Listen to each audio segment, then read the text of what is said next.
To order without objection, Chair is authorized to declare recess at any time pursuant to Committee Rule 5B and House Rule 11. The Chair may postpone further proceedings on any question of approving any measure or matter or adopting an amendment on which a recorded vote on the ayes and nays are ordered. First item for consideration is H.R. 5925, the Crisis Act. The clerk will designate the bill. H.R. 5925, to codify provisions related to the Office of National Drug Control and for other purposes. I ask unanimous consent the bill be considered as read and open for amendment at any point.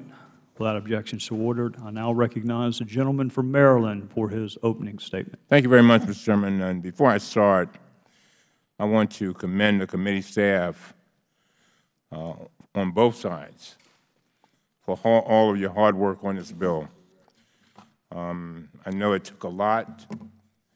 You gave it blood, sweat, and tears, and I really do appreciate it, and America will appreciate it.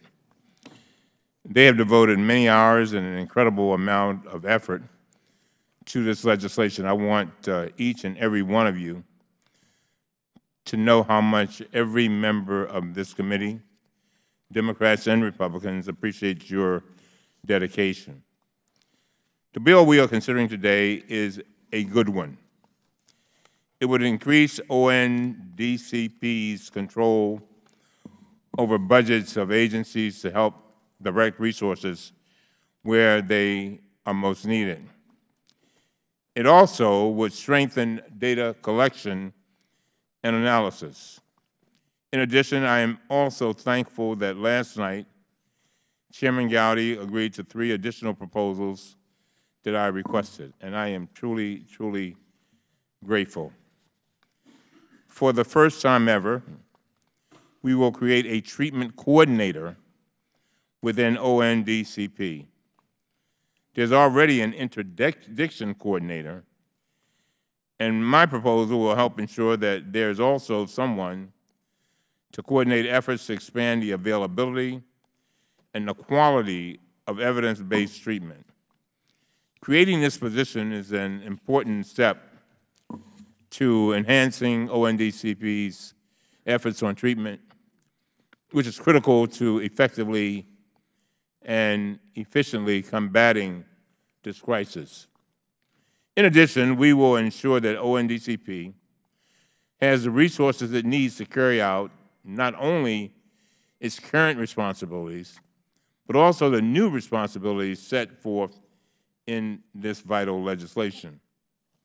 Finally, we will require ONDCP, through an advisory committee, to develop and promulgate model standards for treatment facilities. We need evidence-based treatment. But right now, too many so-called treatment facilities are taking advantage of desperate families, charging outlandish prices, bilking insurance companies, and failing to help those who are in need. I thank the Chairman for agreeing to these requests. With his commitments on this proposal, I support this bill and encourage my colleagues to support it as well. With that said, I will continue to emphasize one key point. I know I may sound like a broken record, but this point is so crucial and critical. Reauthorizing ONDCP is important to make sure our nation has a strategy to combat the opioid epidemic. But if we fail to dedicate significant new funding for treatment, our efforts here will simply be meaningless. There will be nothing but moving around the deck chairs on the Titanic. Sadly, when I asked my Republican colleagues to support funding for treatment, here's what they say. Sorry, our leadership says we can't do that. Our leadership says that we can't spend any new money on the opioid crisis. Our leadership says that we need to find an offset. Our leadership says that we just don't have the votes for new spending. With all due respect, the same Republican leaders just passed a $1.5 trillion tax cut for the richest corporations and the wealthiest individuals in our country, and they didn't pay for it. They didn't find an offset for it. They rammed it through because it was a priority for them. So while I support the bill we are considering today, let me address my Republican colleagues as directly as I can from my heart. I've spoken with many of you face-to-face, eye-to-eye. Just yesterday, Chairman Meadows told me about his own experience witnessing the pipeline of individuals struggling with addiction for years without adequate treatment, just to become part of the latest statistic on overdose deaths. Others have shared with me very personal stories about your own constituents and even your own loved ones who are dying every single day. And the other day when our chairman described what a family had gone through that he had known, and I'm sure he could tell many, many other stories. Those stories are going on every single day. And if they have not touched you yet, just keep on living. It may be a wife, it may be a cousin, it may be a neighbor, it may be a friend. And so I know you understand that this is the most devastating health crisis we have witnessed in 3 decades, and it affects many of the souls you represent. In closing, we may pass this bill today. We may pass it on the floor in June. We may work with the Senate to send some version of it to our President. But then the new fatality numbers will come out. They will show overdose deaths continuing to rise. They will show emergency room visits increasing again. They will show the economic costs of this crisis going through the roof in every state of the Union and every district in the Union. And so today we cannot pat ourselves on the back and say, job well done. No, no, no, no, no, no, no. This is a fine bill, thanks to our chairman and all of those who have worked on it. And it is a good bill. But this bill will not make a dent in the opioid crisis without increased funding for treatment. For that, we need new leaders in Congress who are willing to put the priorities of the American people first. We need leaders like we had 30 years ago who supported treatment funding on a bipartisan basis to take on the greatest health crisis of this generation, the AIDS crisis. As we move forward, I sincerely hope that we in this room will be among those new leaders. And again, Chairman Gowdy, from the depths of my heart, I thank you. I thank you for reaching out, and I thank you for doing everything that you could to make this a truly bipartisan bill. And with that, I yield back. Gentleman from Maryland yields back. Chair will now recognize himself for a brief opening statement. Our country is in the throes of an opioid crisis. Our fellow Americans and communities all across the land are losing loved ones to death by overdose or living with the daily consequences of addiction. As we highlighted in our hearing last week, the problem is worsening, and our country is in desperate need of a central coordinated government response at the national level because, for other reasons, in addition to other reasons, drugs do not respect territorial or geographic boundaries. The Office of National Drug Control Policy, which is an entity situated within the Executive Office of the President, plays a critical role in coordinating the nation's drug control policy and programs. With 16 federal departments and agencies operating $30 billion of drug control programs, the role of a central coordinating office is imperative. ONDCP is currently operating under an expired authorization, yet they continue to receive annual appropriations from Congress. It's our responsibility as the authorizing committee for the office to provide clearly defined expectations and requirements under which Congress expects the office to operate. 2 weeks ago, our committee released a discussion draft of legislation to reauthorize ONDCP and implement recommendations included in the President's Commission on Combating Drug Addiction and the Opioid Crisis. Over the last 2 weeks, the committee held roundtable discussions with officials from ONDCP, a hearing with ONDCP stakeholders, and collected feedback from states, localities, stakeholders, and individuals nationwide. And yesterday, the committee introduced bipartisan legislation the Coordinated Response through Interagency Strategy and Information Sharing Act, also known as the Crisis Act. This bill reauthorizes the office under a new name, the Office of National Drug Control, by requiring the office develop a strategy to implement key recommendations from the President's Opioid Commission. The Crisis Act calls for an immediate and comprehensive response to the opioid epidemic. This legislation also ensures federal resources allocated towards combating the opioid epidemic are met with coordination and strategic planning, which are essential for producing results. Being a responsible steward of taxpayer funds means doing a lot, sometimes with less. Requiring funding and programs be matched with measurable goals and regular assessment of program effectiveness will ensure accountability and transparency. The Crisis Act also enhances the office's authority to coordinate and oversee the National Drug Control Program. By expanding ONDC's role in the budget process, there will be increased transparency when certifying and justifying the sufficiency of requested funds. The bill gives the office a primary role in standardizing data to inform an evidence-based national strategy and provides the office with greater authority for directing implementation of the strategy in respective drug control programs. The bill provides state and local governments with the tools they need to combat this crisis and other drug threats. By knowing what other states are seeing, what efforts are working, and how they can best leverage those resources, states are better able to respond on the ground. Earlier this year, committee staff traveled to South Carolina to hold a roundtable in Greenville, a newly designated HIDTA district. Hearing from HIDTA in Greenville and HIDTA communities all across the nation has reinformed the importance of keeping the HIDTA program under ONDC to ensure state and local law enforcement agencies have an equal partnership with their federal counterparts in managing the programs, a key component behind the program's success. Finally, this bill establishes a process for identifying and addressing emerging threats. It requires ONDC to establish a national action plan as soon as an emerging threat is detected so we can get ahead of threats before they become crises. We stand at a critical point in our nation's opioid crisis. Our federal government is in desperate need of a coordinated national response because our fellow citizens are in desperate need and, frankly, counting on us to at least get this right.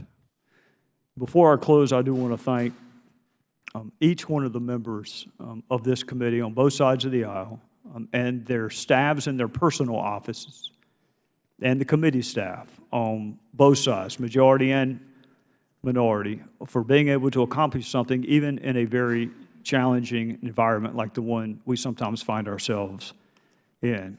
And it's always a risk when you begin to mention certain members with particularity, but it's a risk that I'm going to have to run today because I want to thank Mr. Cummings personally. I want to thank Mr. Conley. I want to thank Chairman Mark Meadows, Gary Palmer, and so many others who worked behind the scenes without fanfare, without any increase in their salaries, despite the increased work. But more than anything, I want to thank the women and men who are not members of Congress, who just wanted to dedicate their lives to public service. If you ever wonder, in this environment we find ourselves in, whether or not it matters, things like what you have accomplished and will accomplish today are proof that public service can still be a noble thing, particularly when you're helping your fellow citizens who are in the throes of a crisis. Does any other member wish to be heard? If not, the gentleman from Vermont, my friend Mr. Welch. I want to strike the last word.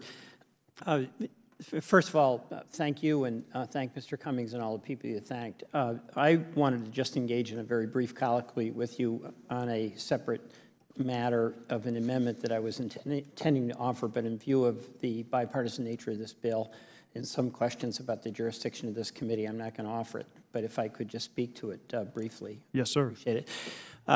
One of the aspects of the opioid crisis is enforcement, and we depend on the DEA to do that. There used to be an enforcement, or there still is an enforcement tool called immediate suspension order. In this Congress, with Mr. Marino and me as a co-sponsor, had hearings in the House and in the Senate. The bill was passed unanimously, and it established a standard of reasonable suspicion what happened after, and it was a totally non-controversial bill, and in fact, there's been no indication that as a result of that bill, anything with respect to opioids that shouldn't be going out are going out. Nevertheless, there was a story in the 60 Minutes in the Washington Post raising questions about this and whether it was something that was favorable to pharma and distribution. There's no evidence that that's the case. The Post story had other issues in there that, frankly, I think did have some merit, the revolving door and the enormous influence that pharma has on other issues, particularly price. But as a result of this, there was concern among many of us, and Chairman Walden, at my request, invited the DEA to come in and ask them, is there any problem with this law? Do you want it repealed or do you want it changed? They said, and they acknowledged that this law did not result in any adverse consequences, but they promised to get back to us with their suggestion as to what should happen.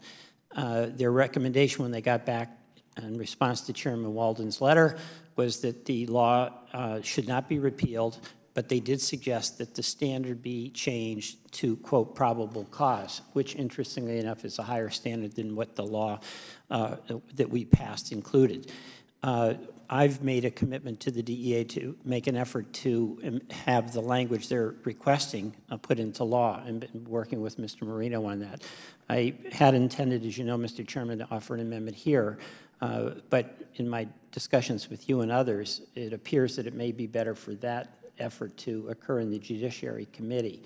And I appreciated the assurance you gave to me that you'd do what you could as a member of the Judiciary Committee to assist us in that. I just wanted to bring that to the committee's attention because I think there's a mutual desire on the part of all of us who unanimously passed this law to make certain that we don't do anything that interferes with the legitimate rights and mission of the DEA to intercept any illicit opioids. I yield back.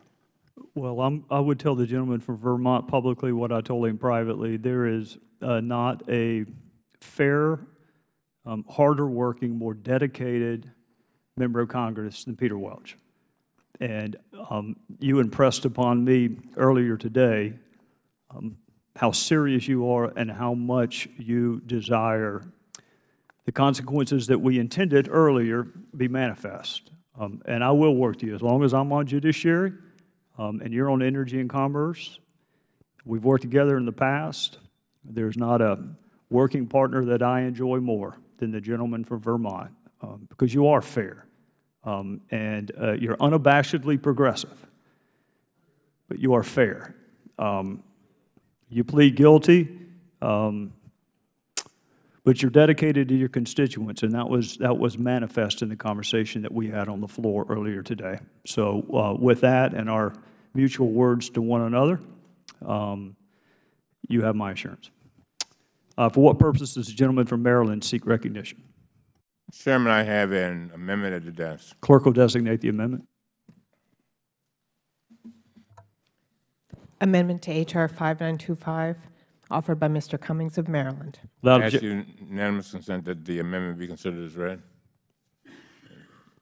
The gentleman from Maryland is recognized for, without objection. The amendment is considered as read. The gentleman from Maryland is recognized for 5 minutes to explain the amendment. Thank you very much, Mr. Chairman. Mr. Chairman, my amendment would put in place the changes you and I have discussed and agreed to make part of the underlying ONDCP authorization bill. My understanding is that our staffs have worked out all the details together. My amendment would do 4 things. First, it would ensure that the ONDCP has the resources available to fulfill not only its current responsibilities, but also the new responsibilities required by this bill. Second, my amendment would ensure that ONDCP has access to the data and analysis necessary to assess trends in drug use and supply, identify threats as they arise, and direct resources to counter these threats and evaluate the effectiveness of the responses. The language would enable the new Emerging Threats Committee to request specific data and analyses from the Fusion Center created by the bill. Third, my amendment would ensure that the emerging threat response plans required by the bill include provisions to expand the availability and effectiveness of evidence-based treatment and prevention programs. As I've said repeatedly, we cannot solve this drug crisis without adequate and effective treatment. My amendment would ensure that our efforts to respond to the emerging threats include the need to provide that treatment. Finally, my amendment would require ONDCP to an advisory committee to promulgate model standards for treatment programs and recovery facilities. One of the most critical threats we face in the proliferation of so-called treatment programs that do not provide effective treatment and that can even aggravate use disorders. Too many treatment programs in this nation exist outside the mainstream medical system, and I've seen a number of them in my own district. In fact, in some states, people with little or no training essentially can offer treatment in their garages and take private pay patients with little state or federal oversight. To begin the process of eliminating these fly-by-night operations, my amendment would require ONDCP to set up an advisory committee to develop and disseminate standards that states could adopt in order to license treatment providers, specify the credentials that treatment professionals must have, and ensure that patients have access to medication-assisted treatment. Although my amendment would require only model standards, I believe this is an important step to help states weed out unscrupulous and ineffective operators. I truly appreciate the willingness of Chairman Gowdy, Chairman Meadows, Ranking Member Connolly to work with me on these critical provisions. And again, I say to the staff, you know, a lot of times you don't go to a crisis.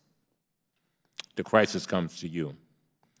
And I do believe deep in my heart that this is a moment where we are taking a step. We've got more steps to take. But you all have worked so hard to bring us to a point where somebody is going to be helped. Some mother's going to be able to come back to her children and take care of her family. Some father now will be able to walk his daughter down the aisle.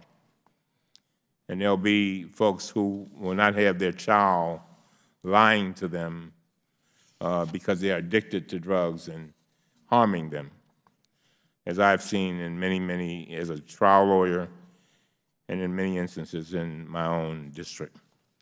And with that, Mr. Chairman, I yield back. Gentleman from Maryland yields back. I'll recognize myself very briefly. I want to thank the ranking member from Maryland for his very thoughtful, meritorious amendments that he is offering that add value to the underlying bill. And I recommend to my colleagues that they wholeheartedly accept these amendments proposed. Does any other member wish to be heard? If not, the question is on favorably reporting.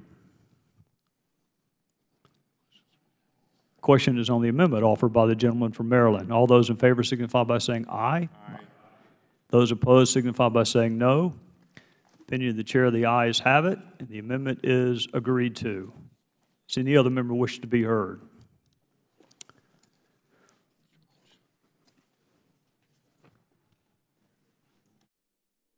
For what purposes does the gentleman from Massachusetts seek recognition?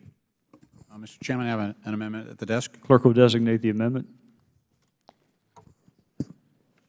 Amendment to H.R. 5925, offered by Mr. Lynch of Massachusetts.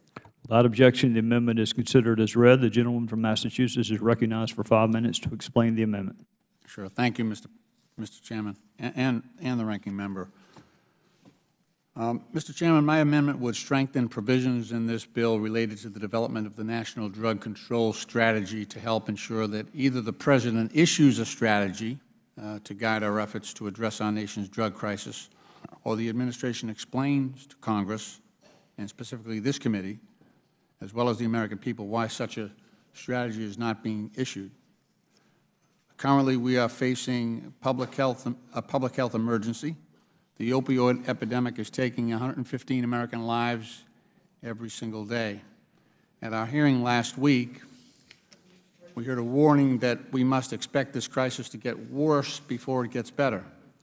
And that's why it's so appalling that 16 months after taking office, President Trump still has failed to produce a national drug control strategy.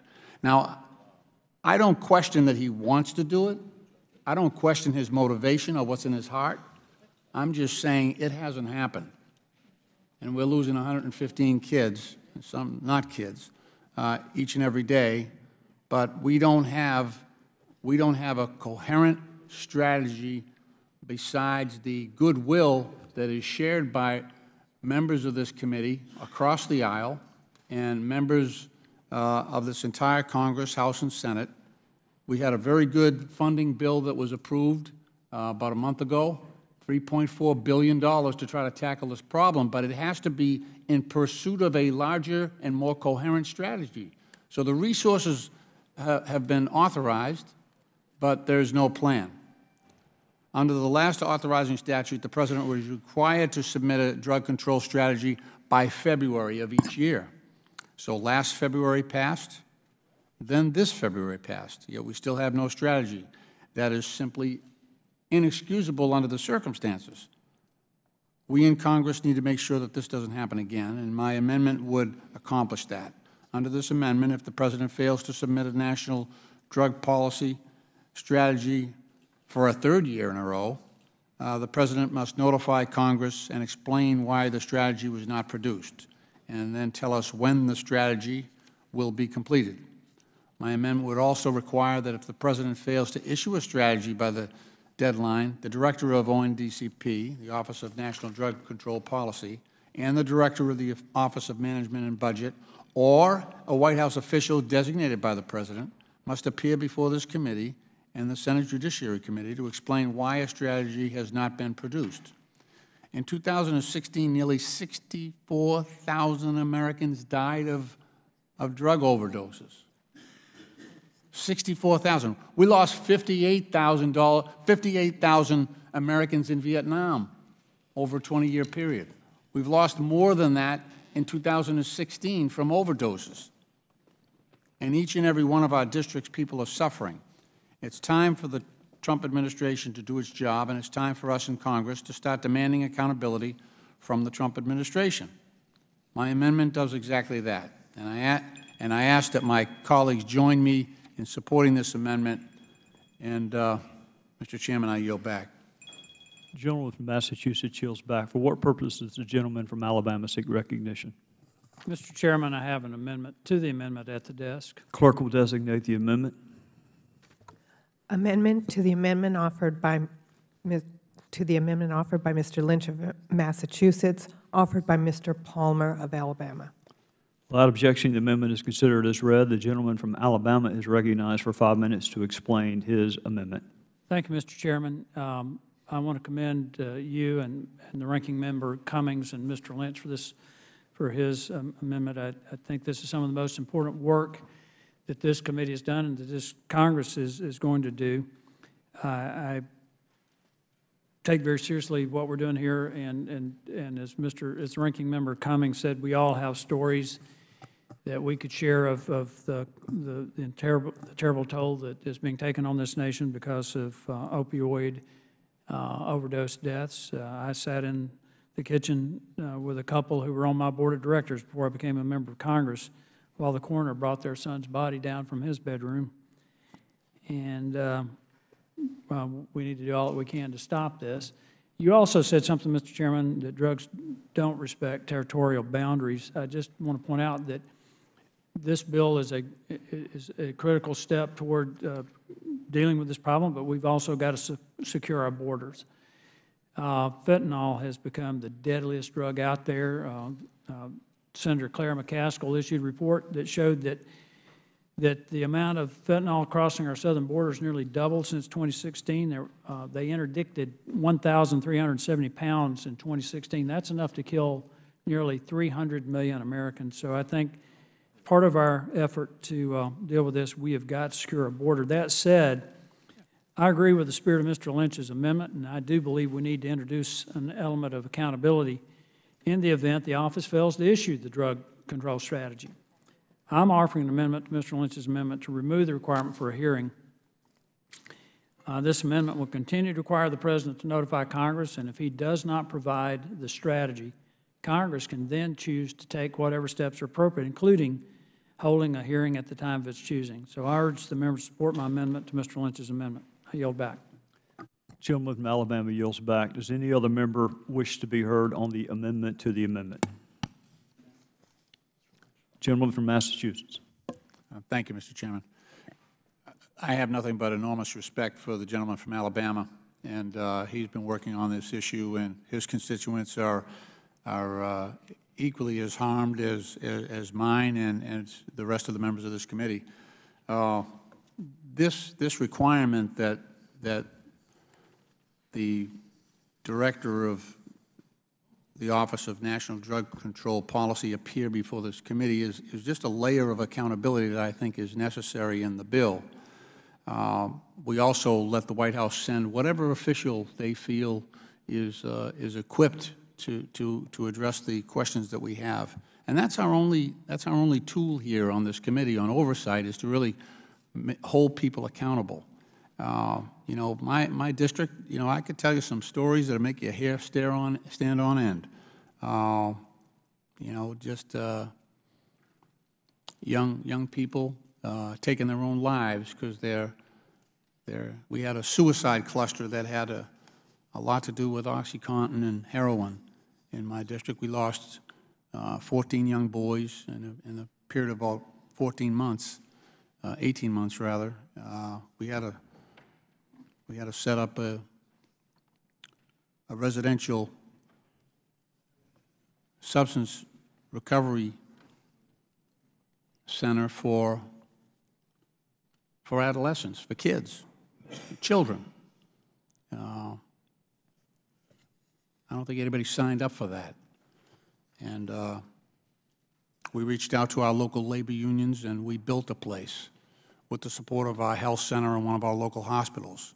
So now I got 40 beds, but the line is out the door. 20 beds for young women and 20 beds for young boys. We got to get our arms around this thing. We got to do much better than we've been doing lately on this issue. So I just think that requiring them to come before this committee and answer questions as to why we don't have in this country a coherent and articulated drug policy to guide the resources that we are directing at this crisis, I just think that that's inexcusable. And you know, I like to hold these people's feet to the fire. If this was President Obama doing this, I would be just as adamant that he send someone here to address the questions that our constituents have. Now, I don't consider this amendment a hostile amendment by the gentleman from Alabama, but what I'm trying to get at is to collectively, Democrat and Republican on this committee, to make people do the work that they were expected to do on this problem. As I said before earlier, Congress, Democrat and Republican, on a bill about a month ago, authorized about $3.5 billion to tackle this problem. But you can't just throw money at something without a plan. And we've seen some failures here, and the ranking member has talked about people who are ill-equipped to pursue this policy, and they shouldn't be allowed to take advantage of families and communities that need help. And I think a coherent and powerful drug policy would help us do that. This is a tough problem. It's a tough problem, and it's not going to be solved if we don't have a plan. And you know, right now, because of inaction at the White House, we don't have a plan. And you know, we wanted to have the director of the Office of National Drug Control Policy here last week, and apparently he was invited in some form. There was no formal letter put out, but he didn't show up. And so we couldn't do our job in holding the administration accountable. And that's what this bill would do in its current form. So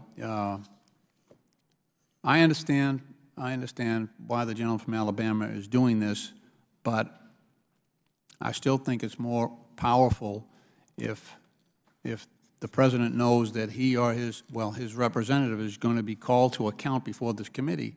I think it's much more likely that it'll happen. But I would not oppose the gentleman's amendment. I understand because of his thoughtfulness and his work on this issue.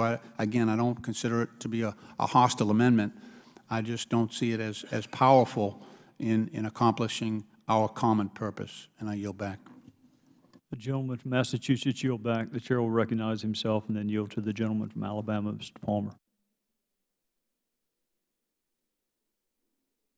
Gentleman from Alabama is recognized. Thank you, Mr. Chairman. Anyone who has been in these hearings and these markups on this committee, I think, realizes that it's a different atmosphere in this one. You sense the passion and the pain for trying to get this done, and I have tremendous respect for the gentleman from Massachusetts.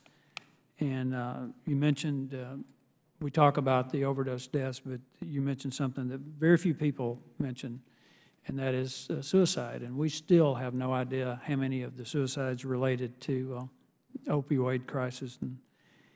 And I just want to assure the gentleman that with my amendment, which I urge the members to adopt, I am committed to making sure that the administration is held accountable for getting a strategy. I believe the rest of my colleagues would make that same commitment, and that we will insist that there be a coordinated and holistic approach to this in the strategy that's produced. For that, Mr. Chairman, I yield back.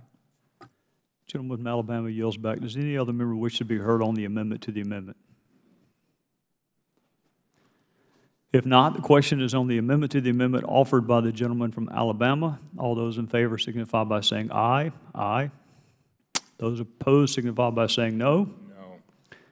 The opinion of the chair, the ayes have it, and the amendment is agreed to. Does any other member wish to be heard on the amendment offered by Mr. Lynch? If not, the question is on the amendment offered by the gentleman from Massachusetts as amended. All those in favor signify by saying aye. Aye. Those opposed signify by saying no. The opinion of the chair, the ayes have it, and the amendment is agreed to. For what purpose does the gentleman from Michigan, Mr. Mitchell, seek recognition? I have an amendment to desk, Mr. Chairman. Clerk will designate the amendment.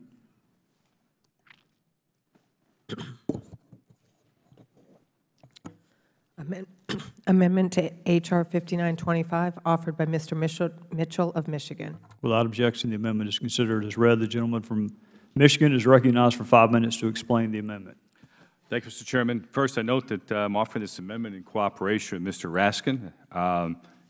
Twice in a matter of 2 days, we agree. Imagine that. This amendment requires the director to establish a tracking system of federally funded initiatives and grant programs, establish performance metrics and goals for grant programs, develop a common application form for drug control-related grant programs, and maintain a comprehensive list of all drug control program grant award opportunities. Imagine that. We actually have to tell them to establish this system. The President's Opioid Commission offered more than 50 recommendations to combat the opioid crisis. The top 3 recommendations address reducing administrative burdens for federal grant recipients, tracking all federally funded initiatives, and review of federally funded programs as required. This amendment incorporates those recommendations by establishing such a system to reduce administrative burdens and have a central database for these programs. I urge the pass support for this amendment and will yield time to Mr. Raskin to join me in support. I want to thank the distinguished gentleman for introducing this, and I'm glad we had the same idea about doing this, and I appreciate your leadership here. When we went to Baltimore, Mr. Chairman, for the hearing with Governor Christie to hear about the Christie recommendations, one of them was that we develop a tracking system so we can actually determine which programs we're putting money into to combat the opioid epidemic are working. And that seems eminently sensible, and it's certainly consistent with everything that I think members on both sides of the aisle have been saying about evidence-based policymaking. We want our policies to follow where the findings and the empirical research show us things are working. And so this builds it right into the legislation, and I want to thank Mr. Mitchell for his leadership on it and for including me in this amendment. I yield back. Thank you, Mr. Chair. Unless folks have questions, I will yield back for sake of brevity and ask support for the amendment. The gentleman from Michigan yields back. The Chair would like to thank Mr. Mitchell and Professor Raskin for their collaboration on this amendment. Does any other member seek to be recognized? If not, the question is on the amendment offered by the gentleman from Michigan. Those in favor signify by saying aye. Aye. Those opposed signify by saying no. Opinion of the Chair, the ayes have it. The amendment is agreed to. For what purpose does the gentleman from California, Mr. DeSaulnier, seek recognition? Mr. Chairman, I have an amendment at the desk. Clerk will designate the amendment. First of all, thank you, Mr. Chairman and ranking members, for Amendment to H.R. 5925 offered by Mr. DeSaulnier of California. My apologies to the gentleman from California. That was my mistake, and now the gentleman is recognized. My apologies as well, but thank you for your commendable work and words today along with the ranking member. My amendment would preserve and update a requirement in the existing ONDCP statute that the GAO conduct periodic audits of ONDCP and its programs. As has been said, we are in the midst of the worst public health crisis in 3 decades, and ONDCP has a critically important role to play in addressing this crisis. The office is charged with developing our national drug strategy and with coordinating efforts across the federal government to address the opioid epidemic. The bill we are marking up now gives ONDCP new responsibilities and new authorities to use in combating this epidemic. We need to make sure that ONDCP is effectively carrying out its existing mission as well as these new responsibilities. GAO is an invaluable partner in that effort. With 115 Americans dying every day from opioid overdoses, now is not the time to loosen oversight requirements or make them optional. My understanding, Mr. Chairman, is that we have vetted this amendment with the majority staff to address your concerns. And with that, I ask my colleagues to join me in supporting this amendment, and I yield back. The gentleman from California yields back. I want to thank the gentleman from California for his amendment and for his hard work and his collegiality towards his colleagues. Does any other member wish to be heard on this amendment? The gentleman from Maryland is recognized. Thank you very much, Mr. Chairman. I support the amendment offered by my colleague, Mr. DeSaulnier. This amendment would make sure that GAO continues to monitor the work of ONDCP and its programs going forward. I understand our staff have discussed this and have no objections to the amendment. GAO is essential in making sure our government operates effectively and efficiently. Given ONDCP's important role in combating the opioid epidemic, it is crucial that GAO continue to exercise robust oversight of the office going forward. It is important that we have accountability. I don't care how you look at it, because that is what will get us the kind of results that we all desire. And with that, I support this amendment and urge the committee to support it. The gentleman from Maryland yields back. Does any other member wish to be heard on this amendment? If not, the question is on the amendment offered by the gentleman from California. Those in favor signify by saying aye. Aye. Those opposed signify by saying no. The opinion of the Chair, the ayes have it. The amendment is agreed to. If there are no more amendments, does any other member wish to be heard? If there are no more amendments and no recorded votes were requested above, then the question is on favorably reporting H.R. 5925 as amended to the House of Representatives. Those in favor signify by saying aye. Aye. Aye. Those opposed signify by saying no. Opinion of the Chair, the ayes have it. The bill is ordered favorably reported as amended. Without objection, the motion to reconsider is laid on the table.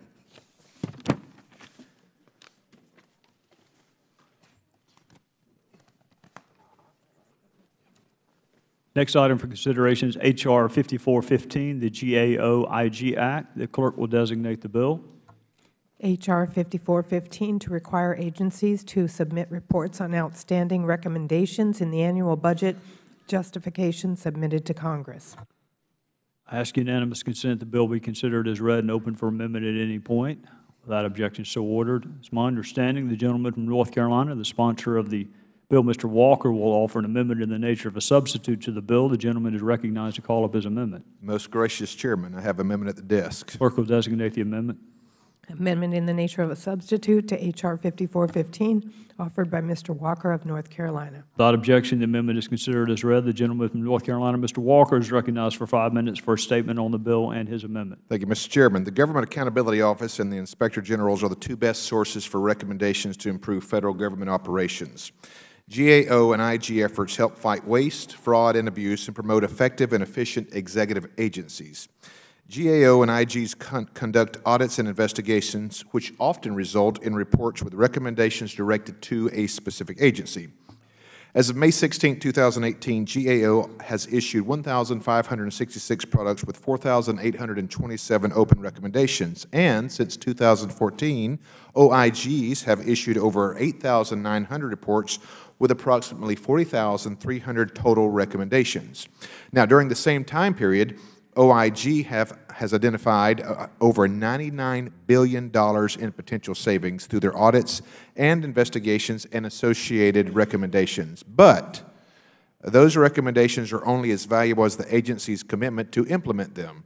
The GAO-IG Act requires an agency to report on the recommendations from their OIG and GAO within the budget justification to Congress. The agency must also report on the implementation status of each recommendation and why they may have not been implemented fully. This creates a process in which agencies must take stock of their open and unimplemented recommendations.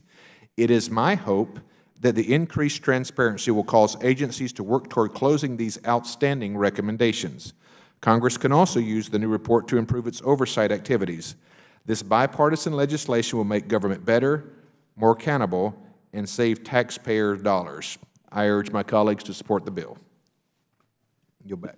Gentleman from North Carolina yields back. I now recognize the gentleman from Maryland, Mr. Cummings, for 5 minutes for a statement on the bill. Thank you very much, Mr. Chairman. I support this bill, which would increase the transparency and accountability of federal agencies. The bill would require agencies to include in their budget justifications to Congress a summary of the recommendations made by GAO on the agency's or the agency's Inspector General. Agencies would be required to explain what steps they are taking to address these recommendations, or if they disagree with them and why. GAO and Inspectors General will provide critical oversight of the executive branch. Knowing what agencies are doing to address GAO and IG recommendations will assist Congress in conducting its constitutional role of oversight. This is a common sense measure that I support, and I want to thank you, Mr. Chairman. And I yield back. The gentleman from Maryland yields back. Does any other member wish to be heard? If not, the question is now on the amendment in the nature of a substitute. Those in favor signify by saying aye. Aye. Those opposed signify by saying no. The opinion of the Chair, the ayes have it. The amendment is agreed to. The question is now on favorably reporting H.R. 5415 as amended. Those in favor signify by saying aye. Aye. Those opposed signify by saying no. The opinion of the Chair, the ayes have it. The bill is considered favorably reported as amended. Without objection, the motion to reconsider is laid on the table. Next item for consideration is H.R. 2648, the Veterans Transition Improvement Act. The clerk will designate the bill. H.R. 2648, to amend Title 38 United States Code to ensure that the requirements that new federal employees who are veterans with service-connected disabilities are provided leave for purposes of undergoing medical treatment for such disabilities apply to certain employees of the Veterans Health Administration and for other purposes. Ask unanimous consent the bill be considered as read and open for amendment at any point. Without objection, so ordered. It's my understanding the gentleman from Oklahoma, Mr. Russell, will offer an amendment in the nature of a substitute to the bill. The gentleman is recognized to call up his amendment. Thank you, Mr. Chairman. I do have an amendment at the desk. Clerk will designate the amendment. Amendment in the nature of a substitute to H.R. 2648, offered by Mr. Russell of Oklahoma. Without objection, the amendment is considered as read. The gentleman from Oklahoma is recognized for 5 minutes for a statement on the bill and his amendment. Thank you, Mr. Chairman. Our nation owes a debt of gratitude to our veterans who served our country honorably. In recognition of their military service, Congress has consistently encouraged the executive branch to hire veterans. In fact, in fiscal year 2016, over 30% of total hires in the executive branch were indeed veterans. However, more can be done to recognize the challenges faced by veterans who have service-connected disabilities. In 2015, this committee led the effort to enact the Wounded Warrior Federal Leave Act. This law provides 104 hours of paid sick leave to newly employed veterans at federal agencies who have a service-connected disability rating of 30% or more. The sick leave is used to attend medical treatment related to the service-connected disability and must be used within 12 months of beginning employment. That law, however, did not explicitly apply to veterans hired remarkably by the Department of Veterans Affairs into certain medical occupations. And while the VA has admirably applied the provisions of the Act to these occupations, what this amendment does is ensure that the new veterans that are hired in these positions continue to receive paid sick leave to treat their disability. And I urge my colleagues to support. I yield back, Mr. Chairman. Gentleman from Oklahoma yields back. Now recognize the gentleman from Maryland, Mr. Cummings, for 5 minutes. Thank you very much. I thank Representative Stivers and Takano for their sponsorship of this much-needed bipartisan bill. I also thank Representative Russell for offering a substitute amendment that would improve the underlying bill. The amendment would expand coverage of Representative Lynch's Wounded Warriors Federal Leave Act to newly hired health care professionals at the Veterans Health Administration. Representative Russell and the sponsors of this measure recognize that about 1/3 of the VA's new hires are veterans. It is no surprise that veterans who leave military service want to continue to serve this country and the American people. We are grateful that these brave men and women, many of whom are wounded themselves, chose to devote their civilian careers to taking care of their fellow wounded warriors. This amendment would provide newly hired nurses, doctors, physician assistants, dentists, optometrists, chiropractors, and at the VAHA who have service-connected disabilities with 104 hours of leave during their first year of employment to take care of their medical conditions. I urge my colleagues to support this very thoughtful and important bill and the amendment. And with that, Mr. Chairman, I thank you and I yield back. The gentleman from Maryland yields back. Does any other member wish to be heard?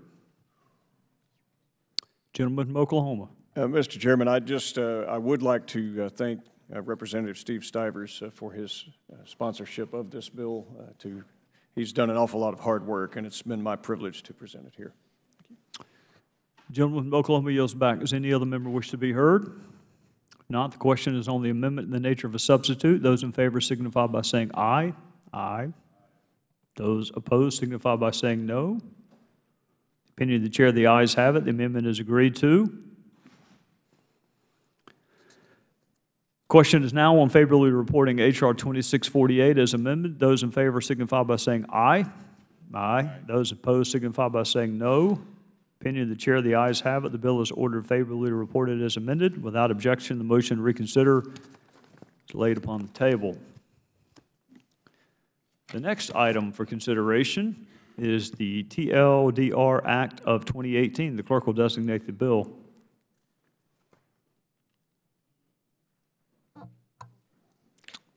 H.R. 5321, to improve communication from federal agencies to individuals by requiring clear instructions and for other purposes. Clerk is correct. It is H.R. 5321. That was my oversight, but I ask unanimous consent nonetheless that the bill be considered as read and open for amendment at any point. Without objection, so ordered. It's my understanding the gentleman from Montana, Mr. Giaforte, will offer an amendment in the nature of a substitute to the bill. The gentleman is recognized to call up his amendment.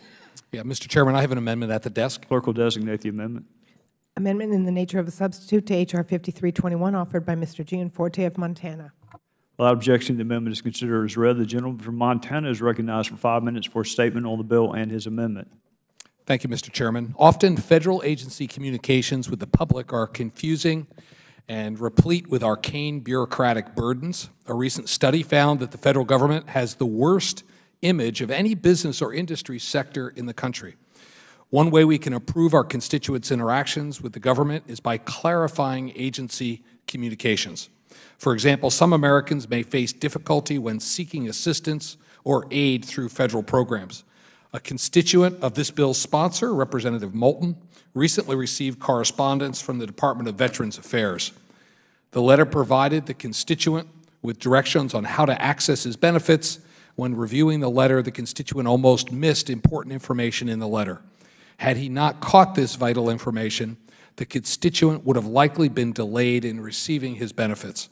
To ensure individuals are not missing important details in government correspondence, agency communication needs to be clear. That is what this bill is about. The federal government communicating with the public more clearly and efficiently. The Too Long Didn't Read Act requires agencies to spell out any required actionable steps for constituents on the front page of any agency communication. This bill also requires this clearly marked section at the top of the agency correspondence to list additional pertinent details, such as how to complete the action, any applicable deadlines, and agency contact information. Many Americans rely on government for essential benefits or services. They should not be contingent on deciphering confusing government correspondence. By requiring agencies to simplify their communications with the public, we are improving the government's interaction with the American people. This bill ensures transparency and accountability for our constituents. I'd like to thank Representative Moulton and Representative Meadows for working in a bipartisan manner on this issue. I urge my colleagues on this committee to support H.R. 5321, and I yield back. Gentleman from Montana yields back. The gentleman from Maryland is recognized for 5 minutes. Chairman, I support this bill, which was introduced by Representative Seth Moulton. This bill would require an agency, when it sends a communication to an individual requiring or authorizing the individual to take an action, to include a clear statement at the top of the communication explaining exactly what is required. The bill would require agencies to provide contact information for the agency. This bill would help clarify what actions taxpayers, recipients of federal benefits, and other individuals who receive letters from the government must take. This is a straightforward bipartisan bill, and I support it. That I yield back. The gentleman from Maryland yields back. Does any other member wish to be heard?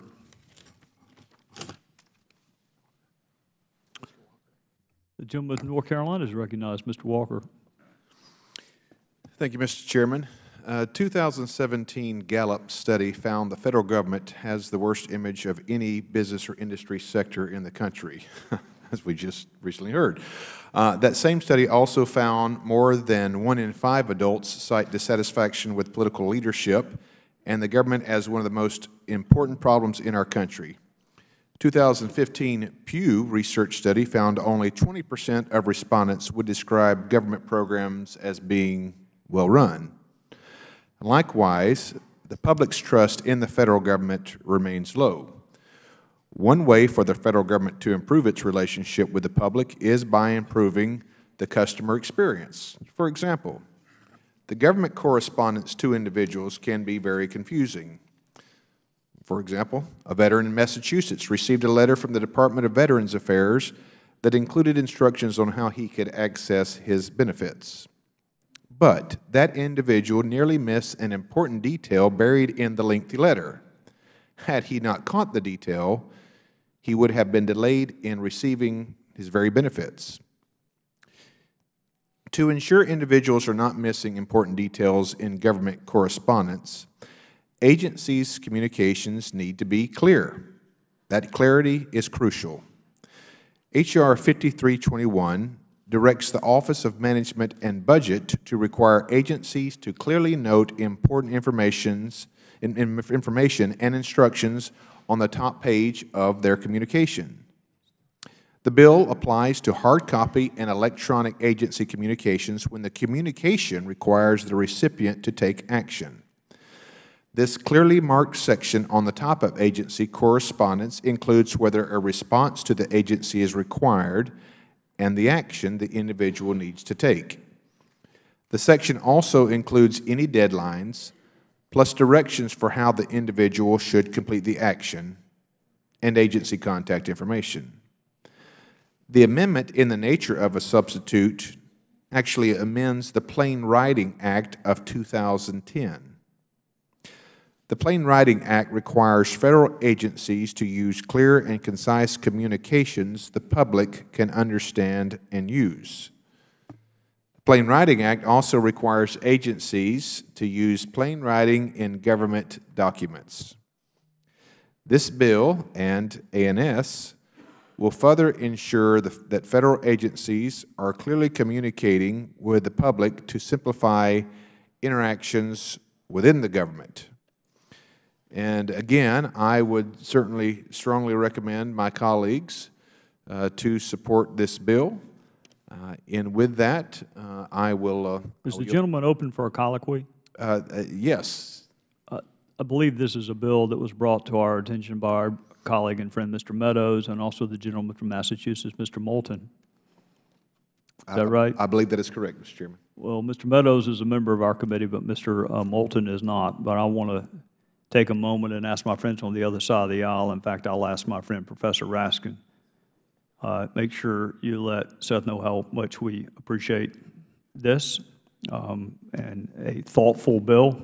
And what a wonderful colleague he is, and thank him for his previous service to our country in uniform also. So with that, the gentleman from North Carolina, do you yield back? I do yield back. Does any other member wish to be heard? If not, the question is now on the amendment in the nature of a substitute. Those in favor signify by saying aye. Aye. Those opposed signify by saying no. Opinion of the chair, the ayes have it. The amendment is agreed to. Question is now on favorably reporting H.R. 5321 as amended. All those in favor signify by saying aye. Aye. Aye. Those opposed signify by saying no. Opinion of the chair, the ayes have it. The bill is ordered favorably reported as amended. Without objection, the motion to reconsider is laid upon the table. Next item for consideration is H.R. 5896, the Border Patrol Pay Reform Amendments Act of 2018. For what purpose does the gentlelady from New York seek recognition? I seek, Mr. Chairman, I seek recognition for a motion. The gentlelady will state her motion. Okay. At our committee's business meeting last November, Democrats asked for our committee to be allowed to debate and vote on 6 subpoena motions covering multiple agencies and issues. In each case, we had already written letters explaining our request. In each case, the chairman declined to issue a subpoena by himself.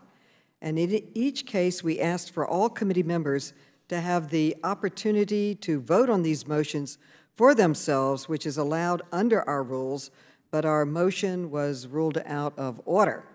Then again, at our business meeting in February, we asked for our committee to be allowed to debate and vote on 13 additional motions for subpoenas, again to a wide variety of agencies and entities that are withholding documents in response to our requests.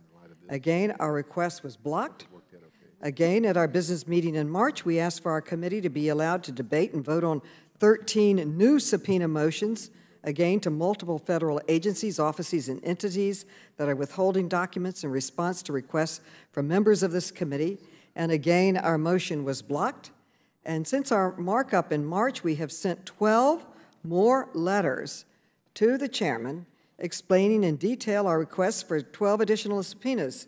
And in each case, the Trump administration and others are refusing to produce any documents or testimony. Ranking Member Cummings summarized each one of these requests in a letter to the chairman on Monday, and I would like to ask unanimous consent to place that letter in the record. Without objection. And our 12 current subpoena motions span a wide variety of topics, from the Trump administration's sudden decision to add an untested, new citizenship question to the census, to the State Department's political cleaning out of career employees, to the White House staff use of private chartered planes. The White House, 6 federal agencies and private entities, including Cambridge Analytica, have all refused to produce documents.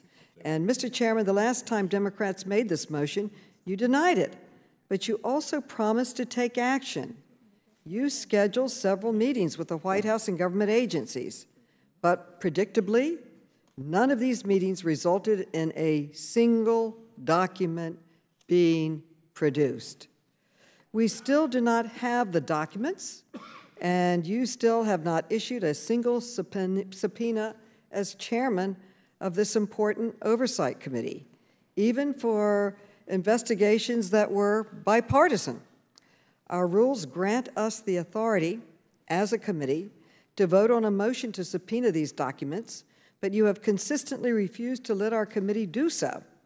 All we are asking is that you let our committee perform our role under the Constitution. We understand you do not want to issue subpoenas to the Trump administration yourself, but let us take a vote as a committee. And for all of these reasons, I hereby move that this committee authorize and issue subpoenas for documents and testimony on the 12 topics as described in Ranking Member Cummings' letter to the chairman on Monday. The motion is at the clerk's desk, and we will continue to press. That's it. The gentleman from New York has offered a motion for a subpoena. The motion is improper as the item is not on the agenda. With that, the next item for consideration is... Continue pushing. Thank you. Next item for Not consideration... over till it's over, as Yogi says. Next item for consideration is H.R. 5896, the Border Patrol Act Reform Amendments Act of the Border Patrol Pay Reform Amendments Act of 2018. The clerk will designate the bill.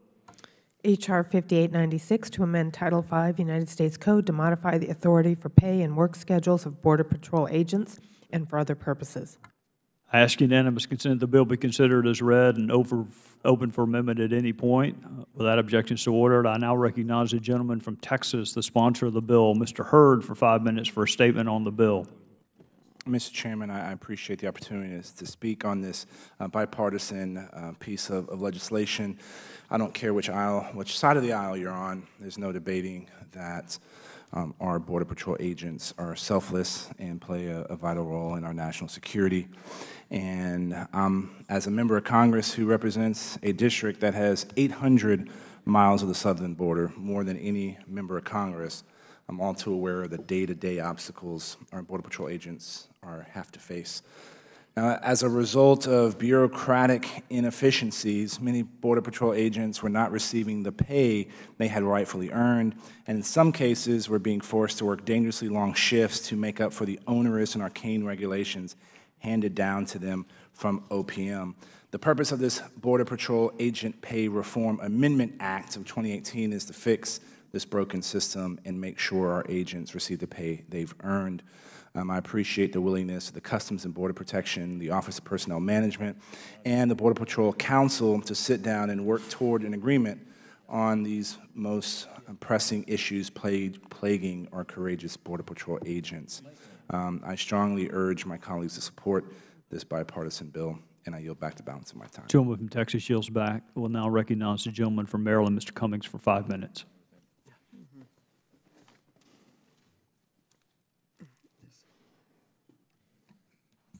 Chairman, I support the gentleman's bill.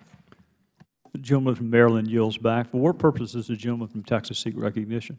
Mr. Chairman, I have an amendment at the desk. Clerk will designate the amendment. Amendment to H.R. 5896 offered by Mr. Hurd of Texas. Without objection, the amendment is considered as read. The gentleman from Texas is recognized for 5 minutes to speak on the amendment. I would, just for housekeeping matters, let my colleagues know I am aware the votes have been called. Thank you, Mr. Chairman. I'll be short. This amendment fixes two technical reference issues in the bill. It inserts guidance on alternative work schedules for agents at level 2 and basic rates of pay to conform with current law. This also clarifies OPM has the authority to regulate the Border Patrol Agent Pay Reform Act. We got some additional requested changes from OPM and CBP late yesterday afternoon, and this amendment incorporates the changes that we were able to work through and will continue to work through with OPM and CBP. I just want to make sure everybody knows that the U.S. Customs and Border Protection Agency, OPM, and the National Border Patrol Council supports and are agreeable to these changes. So it's simple changes like limits Sunday and holiday premium paid 8 hours, which is standard limit under current law. It clarifies how do you interpret references to a day or work day and leave related laws in terms of hours. So these are some technical fixes that we got this feedback from OPM. And I yield back. And I urge my colleagues to support this amendment. Gentleman from Texas yields back. Does any other member wish to be heard on this amendment? If not, the question is on the amendment offered by the gentleman from Texas. Those in favor signify by saying aye. Aye. Those opposed signify by saying no. Opinion of the chair, the ayes have it. The amendment is agreed to. Does any other member wish to be heard? If not, the question is on reporting H.R. 5896 as amended. Those in favor signify by saying aye. Those opposed signify by saying no. Opinion of the chair, the ayes have it. The bill is ordered favorably reported as amended. Without objection, the motion to reconsider is laid on the table. Pursuant to the previous order, the chair declares the committee in recess subject to the call of the chair. We'll consult with the minority to provide adequate notice to members when we reconvene. I would let all members know there is one more matter on the agenda, and your attendance is welcome after votes. With that, we stand in recess.